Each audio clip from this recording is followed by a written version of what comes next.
Hello good morning म चाहिँ यहाँ कुस्मा बजारमा छु। अब हामी यहाँ कुस्माबाट काठमाडौँ फर्किँदैछौँ। हामी बिचमा एकपटक पोखरा पसेर अनि ब्याक टु काठमाडौँ हुँदैछौँ। सो यो अहिले कुस्मामा चाहिँ पानी परिरहेछ। यो चाहिँ कुस्मा बजार हो है। हामी चाहिँ अहिले कुस्मा बजारको वन्दना होटलमा छौँ।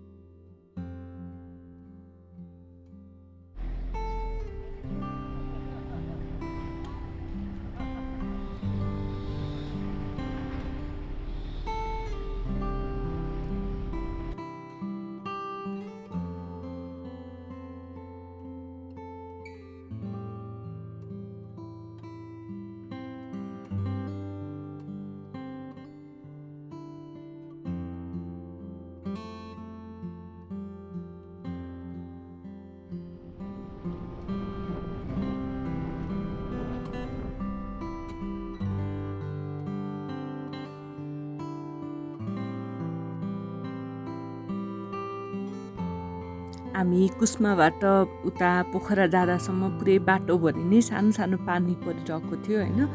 अनि त्यो पानी परेको मौसमले गर्दाखेरि यति राम्रो देखेको थियो त्यो बाटोबाट देखेको दृश्यहरू होइन। यस्तो हजुरले पनि देखिरहनु भएको छ यो पुरै बादलहरू होइन। डाँडामा पुरै बादल कुहिरोले छोपेको यति एट्र्याक्टिभ देखिएको थियो कि त्यो हुन्छ नि पुरै जर्नी नै क्याप्चर गरौँ जस्तो खालको भएको थियो। सो एकदमै राम्रो। यति त्यो कति बेला पोखरा पुगियो होइन त्यो थाहा नै भएन कि त्यस्तो एकदमै रमाइलो भ्यू हेर्दै हेर्दै हामी ट्राभल गरिरहेको थियौँ है।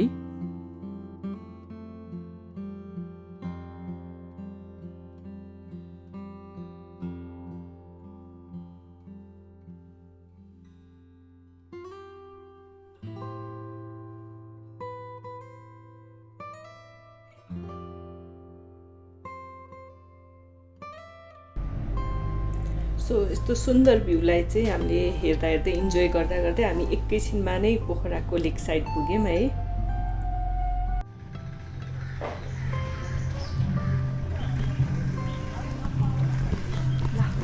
अहिले चाहिँ हामी अब कुस्माबाट निस्केको लगभग 1-1.5 घन्टामा यहाँ पोखरा आइपुग्यौँ।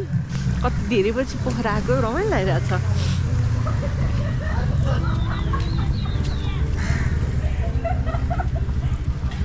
बाराईको पार्किङमा छौँ अहिले हामी।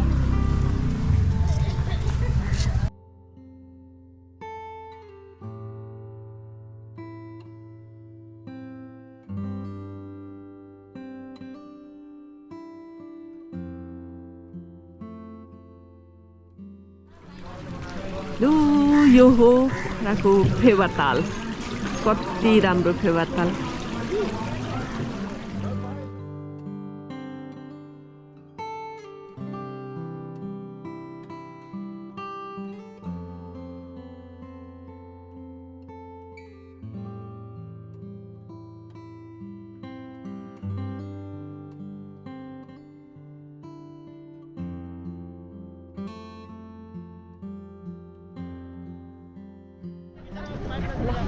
अहिले चाहिँ हामी यहाँ फेवातालमा बोटमा छौँ है। अब त्यहाँ पारी भएको मन्दिर जाँदैछौँ।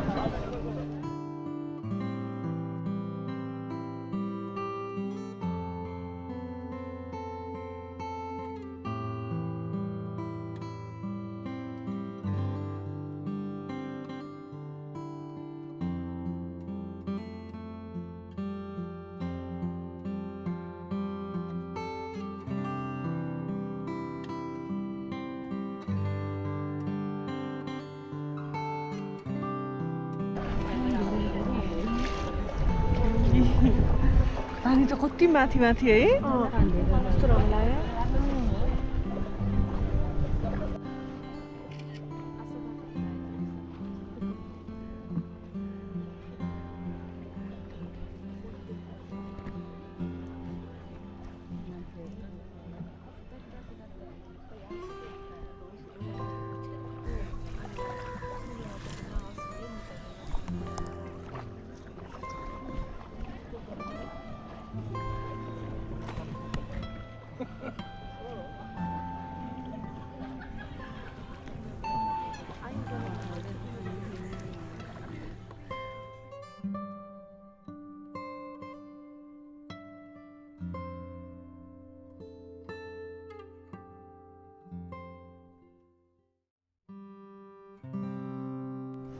ल हामी आइपुग्यौँ मन्दिरतिर।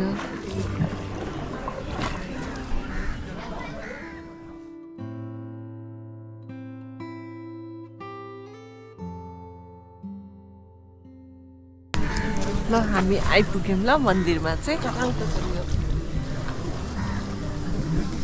आँखै खोल्न मिलेको छैन गक्स नलागेको त।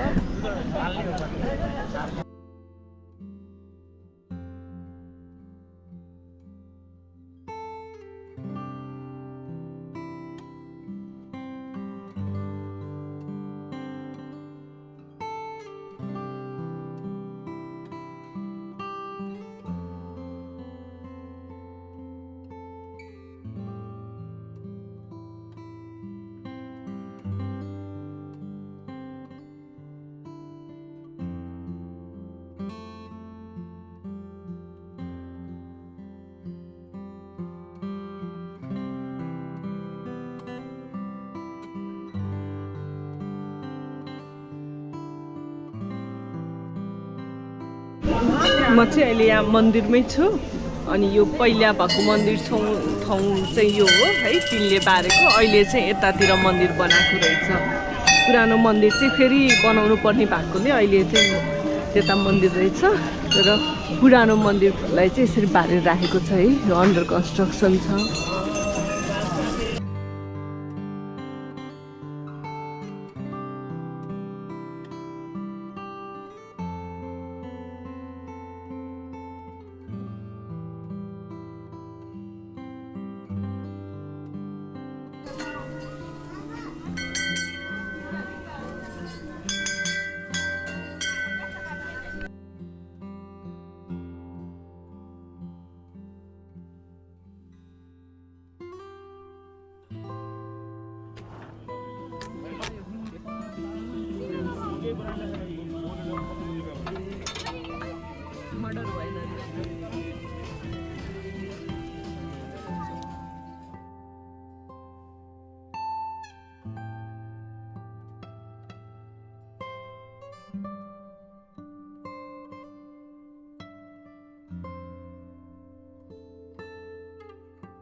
ल अब चाहिँ हामी तालबाराई मन्दिरबाट चाहिँ फर्केर जान लागेको है।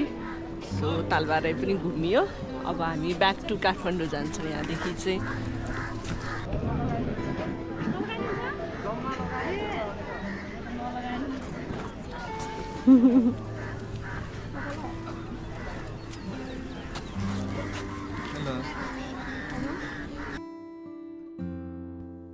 अब चाहिँ हामी पोखरालाई यहीँबाट बाई बाई भन्छौँ र अब हामी सिधै काठमाडौँतर्फ लाग्छौँ है। ल पोखराबाट फर्केपछि चाहिँ हामी सरासर बिचमा अन्त कतै भुलेनौँ र अहिले चाहिँ अब हामी यहाँ बाह्रसिङ्गे जाँदैछौँ। यो चाहिँ बियर बनाउने एउटा फ्याक्ट्री हो बाह्रसिङ्गेको। अनि अहिले चाहिँ त्यो एकदम पपुलर भइरहेको छ अचेल चाहिँ। सो त्यही भएर कस्तो रहेछ भनेर हामी त्यहाँ जाँदैछौँ है। अनि यो चाहिँ हाइवे भन्दा लगभग 1.5 किलोमिटर पर छ होइन। यो चाहिँ काठमाडौँबाट मुगलिङतिर जाँदाखेरि चाहिँ राइट साइडमा पर्छ। अनि हजुरलाई यदि त्यो river side spring resort RSR थाहा छ कुरिन्टारमा भने चाहिँ ठ्याक्कै आरएसआरको साइडबाट भित्र जानुपर्छ है।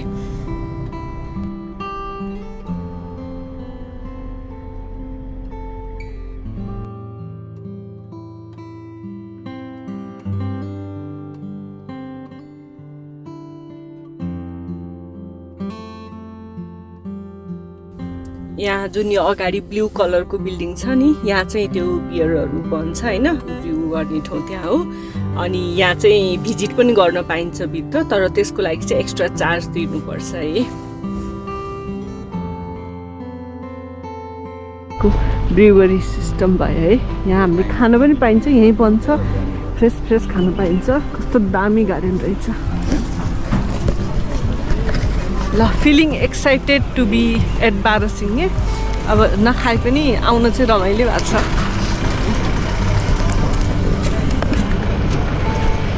कति ठुलो बाह्रसिङ्गेको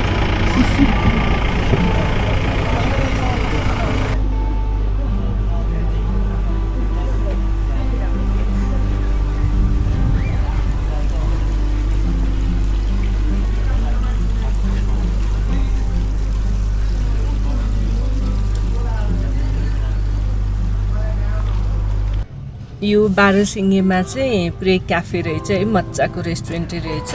अनि त्यसपछि अब बियर चाहिँ यहीँ ब्र्यु गरेको भएर एकदम फ्रेस बियर पाइने रहेछ। अनि बियरमै पनि 7-8वटा भेराइटी थियो है। अब मलाई त्यसको नलेज चाहिँ भएन खासै, तर जस डिफ्रेन्ट भेराइटीको बियर थियो। अनि ठ्याक्क यो रिभर ब्याङ्कमा छ, त्यसले गर्दाखेरि यस्तो एट्र्याक्टिभ पिसफुल है, खोलाको आवाज सुन्दै खान पाइन्छ। अनि गार्डनहरू नि दामी छ। सो यदि कोही बियर लभर हो भने चाहिँ यो ठाउँमा आएर एकचोटि यु क्यान ट्राई।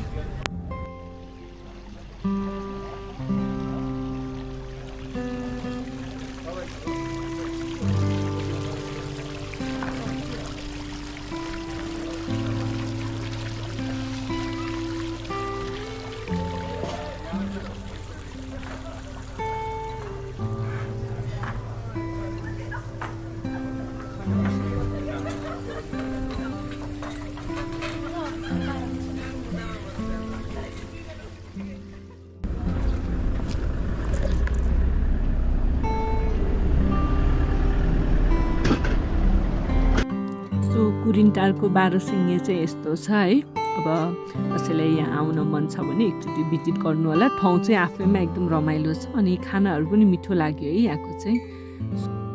अब चाहिँ हामी यहाँबाट फर्केर जान्छौँ। अनि यो भिडियो अन्तिमसम्म हेरिदिनु भएकोमा चाहिँ सबैलाई धेरै धेरै धन्यवाद। Thank you. By by.